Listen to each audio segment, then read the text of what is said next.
Biz 25 Mart tarixində bu arıya fərqli üsulla mərtəbə atmışdıq. Yəni bütün arılıq sərçələri yuxarı qata alıb, boş sərçələri aşağı vermişdik. Şimdi yoxlayaq görək arı aşağı qata enib yumurta atırmı? Öz hazırladığımız keçi idi. Özü şərbət. İçərisində çəkiş şotu dəmləməsidir.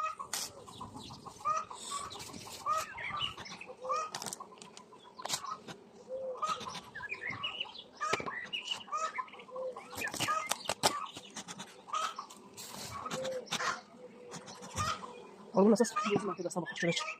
Arı birinci mərtəbədə nə fəaliyyət yetirib.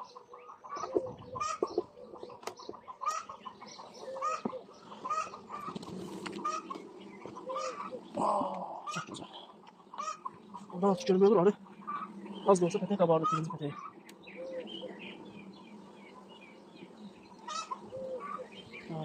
Bu hissəni çok azca kabardılar.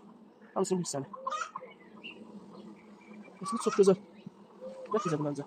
Çünki heç öncü kesməyib üstündə.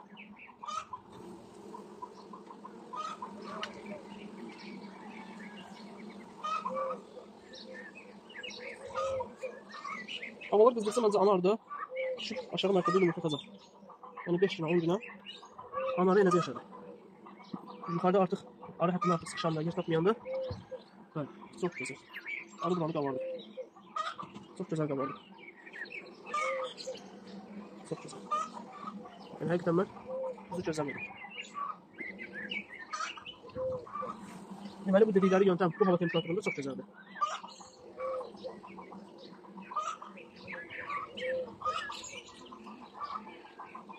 Arının aşağı düşməyi yaxşıdır, amma hələ ki ana arı aşağı enmir.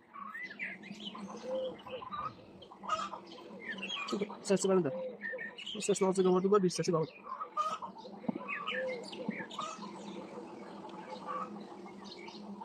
Çox gözəl.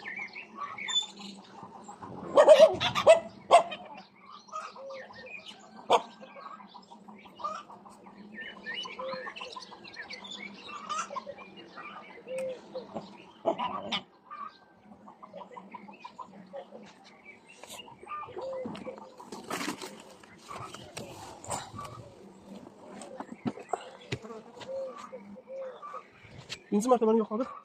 İndi ikinci mərtəbədə arının vəziyyəti necədir?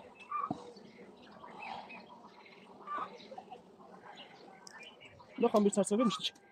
Burada arı bu xam pətəyi qabardıb yumurta atırmı?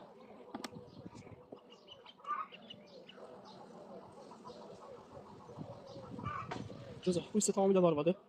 Günlük yumurtadır. Çox yaxşı.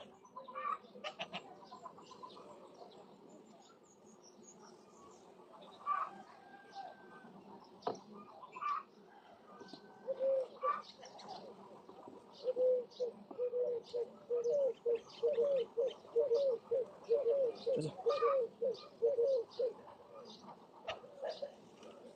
Bizim region üçün ən gözəl cins məncə bakmas cinsidir. Həm sakitliyinə görə, həm issiyə dözümlüyə görə. Sadəcə qışda biraz problem yarada bilər. Həddindən çox bal yediyinə görə. Gözəl. Çox gözəl. Aşağısı tamamilə erkək yumurtası.